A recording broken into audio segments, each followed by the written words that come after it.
it's not that easy to be, you know, very successfully original repeatedly over your life. You know, you have a couple of things that you're good at, like that good at, and then, you know, you work around them, you expand them, you know, you can change them.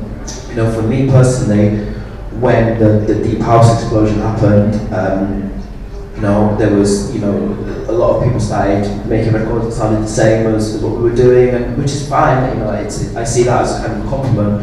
But then you start to play these bass lines, and you're like, man, I'm bored of this now, so I need to move forward. And you know, then after a while you do that, and it's cool, and you know, it works. And then after a while you're you know what, I'm actually really good at that. I can go back to that now. And it's, I think that it's tough, because on one hand you can say that about the Rolling Stones. On the other hand, man, I would love if they made another, you know, Gimme Shelter. Right. You know, I would love it if there was a new kind of song that's like Gimme Shelter again. You know, in the same way that someone that always springs to mind is an artist called Matthew Johnson, who was one of my biggest inspirations, modern day like house techno producer, because he infused really operatic melodies with kind of a techno beat, and you know, he made so many songs in one period that gave people you know, shivers on the dance floor. It was so good, and he was a huge inspiration to me. And he made all these bunch of tracks, then went on and tried to do some different stuff, and it was good, but never as good. And I think now he's gone back to making some of those kind of music, and it's like, oh cool, you know, but all through the whole time I was like, man, why doesn't he just make more of those kind of tunes? So it's, you know, it's really hard to keep doing what you're doing, keep making it different enough so that it's fresh, but also using your strengths, you know, the melodies that really make you, because, you know, at the end of the day, when you're making a song in the studio, if after 10 minutes or 2 hours, you're listening to it on loop for half an hour, jumping around your studio like this, then you've got something. And for it to do that, it has to be your taste. Right, you know? Right. Yeah, amazing. Well, yo no sé si ya cumplimos la hora. I don't want to abuse these two titans too much. So I'm just got a couple last questions for you guys. One of them is,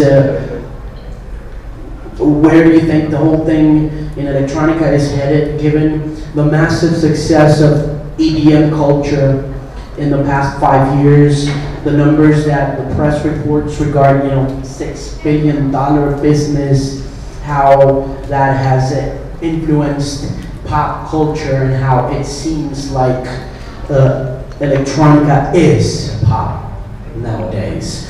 Where is it going to be? A year from now, Jamie? 2 years from now? Is the drop still the queen of all things electronica, or are we to expect something more?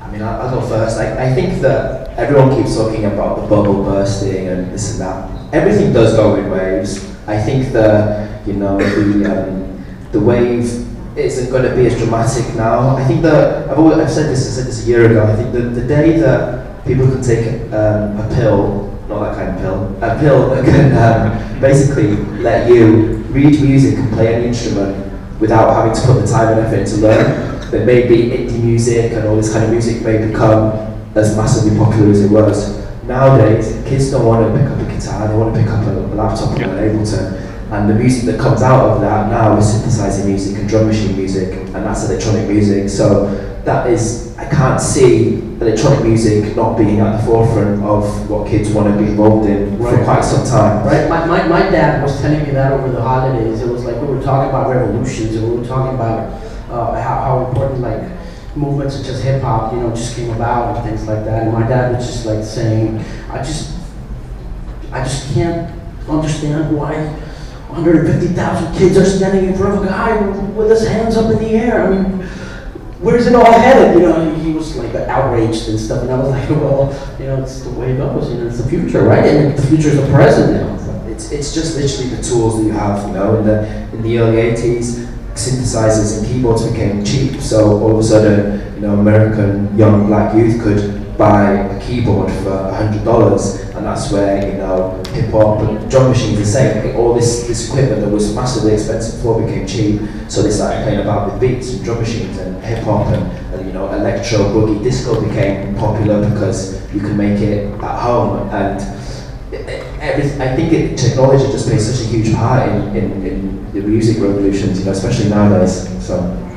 You get experts from all over the world and all walks of life talking about what the future holds in store for electronic musicians, Cedric. And you know, lots of people tell me it's all going back to techno. You know, like it's all going back to, I don't know, minimal techno or progressive house or whatnot. You know, like the experts who talk a lot. And I guess my question is, where is it all headed? You know, what's going to happen in 6 months? What do you see coming? Is there a new trend? Is it going to stay the same? You know, is it going to still bring in the big bucks? What's going to happen? What do you think? I wish I was a fortune teller and like you where I was going, but I mean, like Jimmy said, it's you know, the kid can have a laptop, able to live and start making music. So there's so many new genre of music that comes out all the time. You know, trap and now future house that they call, which, you know, is something that was there a long time ago when Emarie was making that kind of sound, and I came back and they call it future house. So I just think it's something that comes into a new genre. But what's scary to me is when I play all these festivals now, especially in America, and I'm like performing main stage or like, you know, big stage or whatever, and I'm seeing, you know, there's many artists, kids, you know, that dream to be on stage and they love electronic music, you know, any kind of electronic music.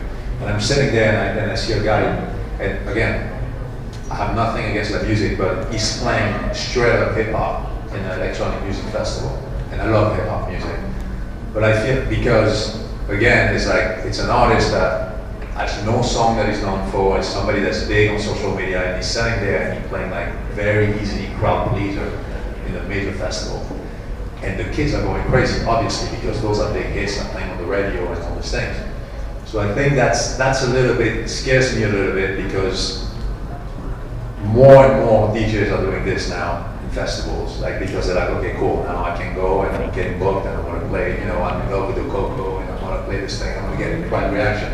And half of those guys have no background on what being a DJ and rocking a crowd is, because they have no, they just show up and they're like, okay, now the EDM, let's jump on it, you know. I call them the, you know, the EDM tourists, and they just jump on it and like, let's do it. But they have no culture of what it is to be a real DJ and rock a crowd and, you know, play long sets and know what to do, you know what I mean?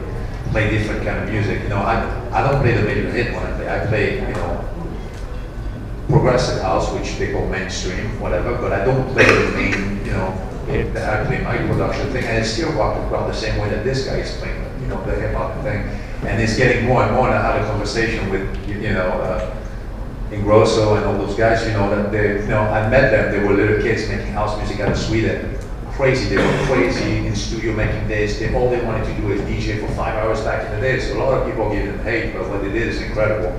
And he was saying, I'm having a hard time in America now, because everywhere that I play, it's like I go against a guy that they open format, and, you know, and he plays a rock and roll song, and then he plays this and that in major festivals, you know what I mean? And I hear kids that come to me and they're like, why is this guy playing, man? I'm dreaming of playing, I'm like a house fan, I love house music. Why is this guy playing hip hop? And you know what I'm saying?